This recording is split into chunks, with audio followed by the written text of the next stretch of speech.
I'll tie this together a little bit better as to how this works with cultural competence. But this is the ground, the foundation of the kind of work that we need to do. Because ultimately, the ultimate goal that individuals are trying to reach is one of these three things: significance, belonging, or sense of safety. Maslow talks about them as being either 5 or 7, depending on which graph you want to use. But I boil them down to these three specific things. And if you look at human behavior and human relationships, they are one of these three things that I'm trying to accomplish in having a relationship with another person. Okay? So when we talk about victim services, and we want to try to figure out what people's goals are, we can start with one of these. And people will tell you how they're trying to get their ultimate goal, which is one of these things. All right? Why don't you leave? Well, I fear for someone's safety, or I can't get everybody with, and blah, blah, blah. That's real clear. Right? Why do you take this? Why are you in this? Why do you treat someone that way? Because I don't want them to leave, because I need some kind of sense of connectedness or belonging. All right? A lot of times you'll hear men say, "Well, I'm the man.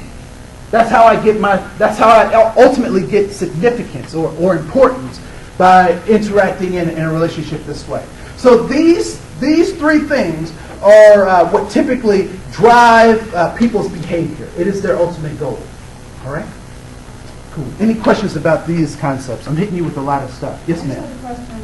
Since we don't have handouts, will we have access to your PowerPoint in some way? Yep, you will always have access to my PowerPoint.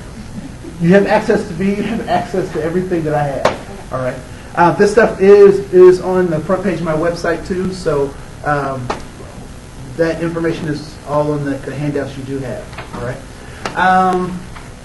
So there is that. We'll come back to this. No. We'll do this now. So, and this stuff should be in your handouts too. So how do we measure cultural competence? First of all, how many people have been in diversity training before? Please raise your hand. Okay, I have a lot of people to heal. All right. Because a lot of those trainings have been really, let me say it like my nephew, sucky. And particularly because they take a way of thinking that is old school, which is great for a foundation, but we have to start moving things into things that are more relevant. The typical diversity conversation goes like this: white people are bad. People of color are good. End of story. All right? What we know to be the truth is that there are bad white people. There are also good white people. We also know that there are good people of color. We also know what? There are bad people of color. Right? And so we need to go beyond that simplistic way of thinking, because there's more folks in the room than just black and white folks, but I'll talk about that too. So the measurement of cultural competence is the ability to understand the statement that there is dignity and honor in being human. What is dignity? How does one define dignity?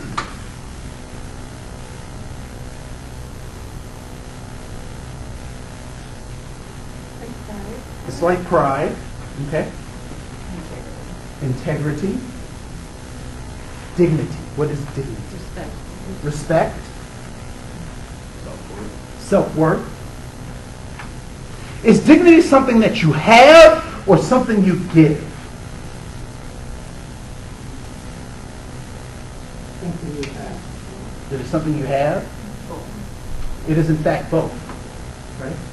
You can have dignity and you can also give dignity. I don't know, I live in the cities, and so one of the things that is this phenomenon, and I hope it's just in the cities, but I'm sure it's elsewhere, is that there are these people who stand on the entrance ramps and exit ramps with cardboard signs that say, what? What kinds of things do those people say? We'll work for food. What else? Help me. Veterans. What else? Anything- homeless, hungry. Anything will help. Anything will help. Okay. And the most, yes. Whatever you need. Okay, so he just stood. He didn't need a sign. He just stood there. Okay. The most creative one was my parents were killed by kangaroo ninjas. I need money for karate lessons. Something like that. Right. So I see those signs, and I see lots of them. And what do you think I give those individuals? I don't give them money. Right? That's the first thing I don't give them. What I do give them is I give them dignity. And the way that I give them dignity, because part of what I believe is that our culture is being organized in such a way that we create invisible people. So, or we'll see one of those panhandlers on the street or something, and it's funny because we'll get a cell phone call just as we see them, right? Oh, hey, all right, good, right?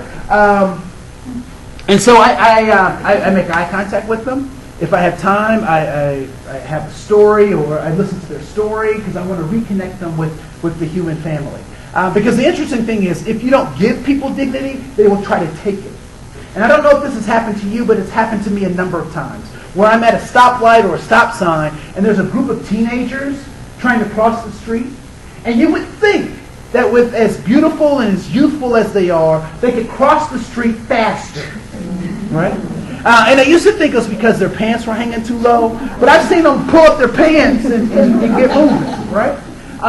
But what the irony of it is as they're crossing the street, they look eyeball to me.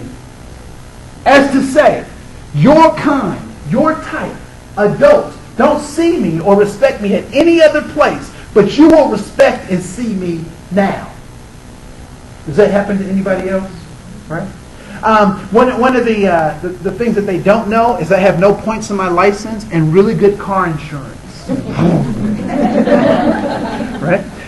So there's dignity. What is honor? What's that mean? Honor.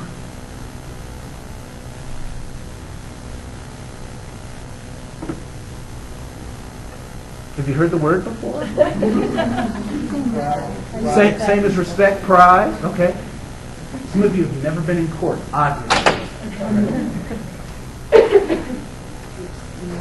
You're esteemed. Okay. Honor. Value. Okay. Typically people talk about respect, but this honor is a specific kind of respect. This is a high level of respect. All right? Honor. Who have we decided in our society we will give high respect to or honor to? You said movie stars. People with power. People with power. Okay. Military men and women who serve and fight on our behalf, that are much braver and trained than I am. Right? Who else have we decided we'll give honor to? Judges, politicians, educators, parents, grandparents. These are people that we will give high levels of respect to. All right? So, next question. And I want you to raise your hand if you can say yes to these next two questions. All right?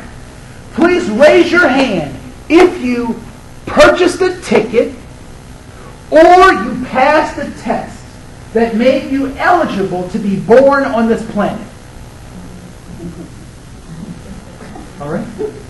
None of us have done anything to bring ourselves here. We've only accepted an invitation, and I don't want to think about how that invitation came. It's disgusting, but we all accepted an invitation to be here, and we're all trying to figure out what it means to be human. All right? Now, when I looked at the word human, when I looked for a definition, I found two interesting things. One, that human is a noun. Is a noun. A person, place, or thing, right? That human is a biped, having opposable thumbs, a big brain, and a belly button. If you ever encounter a person without a belly button, be concerned. Okay? Human, Homo sapiens sapien, the one who knows that they know that they exist. The noun. But human is also a what? An adjective. And what do adjectives do? They describe the noun. So what is it that we teach the youngest of our species, our babies, our nieces, our nephews, our sons, our daughters? What do we teach them about what it means to be human?